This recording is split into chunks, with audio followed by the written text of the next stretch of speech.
Let's make some 1-to-1 sugar syrup.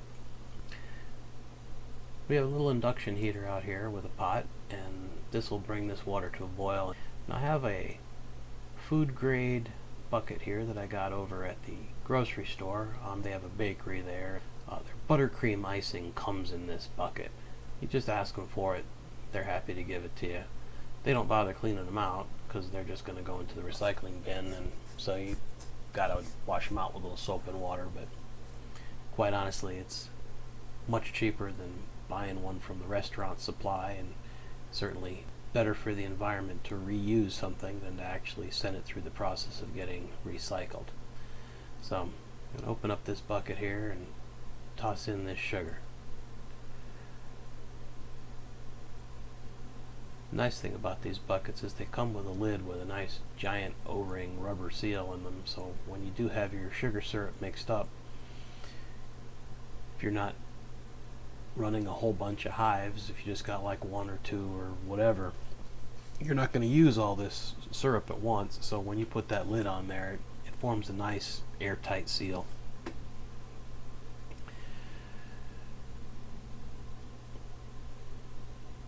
Alright, we're going to take and put the lid back on here while we're waiting for the water to boil.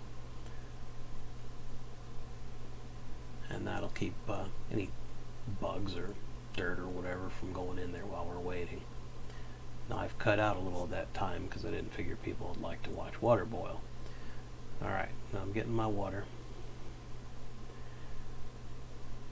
Interesting pot that I have here has these silicone things stuck in the handle, and you can grab them by that as long as you don't grab the metal part of the handle. But it's interesting, once you pour that water in there, it seems to bubble up. It seems like it's actually boiling in the bucket, but I think that's more just the trapped air getting released as the sugar starts dissolving. For some reason I don't want to waste any water, so I gotta shake those last couple drops into the bucket as well. Now there's a common product that people use when they make feed. You can ask me about it if you want to know the actual brand. Some people actually make it themselves. It essentially contains a little more sugar and some essential oils and lecithin. Took about, what is that, 4 ounces? Pour that in there and carefully dip my cup in there to rinse out it, to get it, every last bit of it. And we're going to grab our, well, here it's time to mix it. If you ever mixed paint with a paint stick, you know that's not fun. Well, they sell this product over at any of the big box stores. Anywhere they're going to sell you 5-gallon buckets of paint, they sell this. It's a stainless steel paint stirrer that hooks onto your drill. If you're really careful with your drill, you don't get the syrup all over you. Now, I learned that the hard way, but I'm not going to see it in this video here.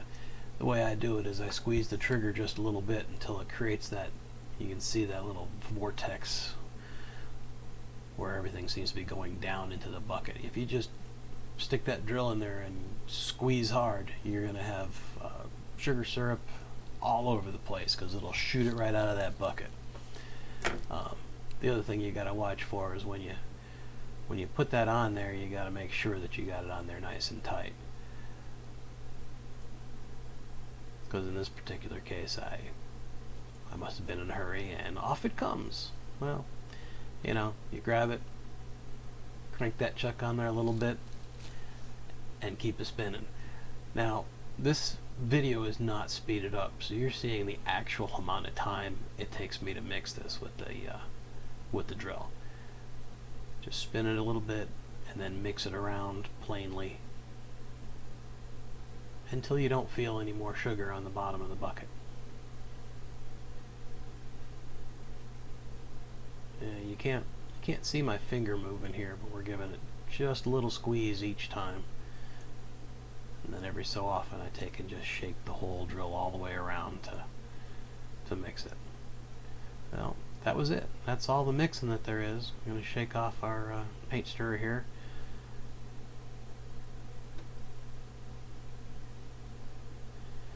And now, there is a lot of bugs flying today, mostly mosquitoes and stuff for some reason, so I'm going to put the lid on here, give it a slap, and it's nice. It locks in 4 places. We're going to get this paint stirrer out of the way because you really don't want to drip this stuff on anything. So here we go. We've got our syrup feeder. Now, it looks kind of nasty, but that's just the darkening of the silicone that I used on there. This has been through a couple of seasons, but maybe I'll do a video on how to make one of these.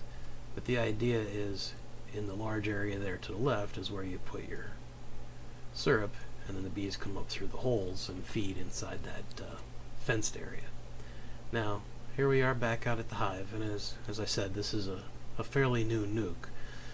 So, we're going to open this up here, take the telescoping top off, and then normally I'd have to use a hive tool, but they haven't been in there that long, not long enough to propolize the top on and get it stuck. So we're going to grab a hold of the top, and with just a little pulling, it comes right off. We're just going to slide the syrup feeder in there, put the top down. Now what you're seeing here is about 2 quarts. Got these 2-quart mixing bowls that I use to pour it in there. Now I can fit almost a gallon into this particular syrup feeder, but I just as soon refill it more often. We're going to put the top right over here by the front porch, by the entrance, and the bees will just march their way in there. And that's how you feed the bees. Thank you for watching my video. Please ask any questions you have below.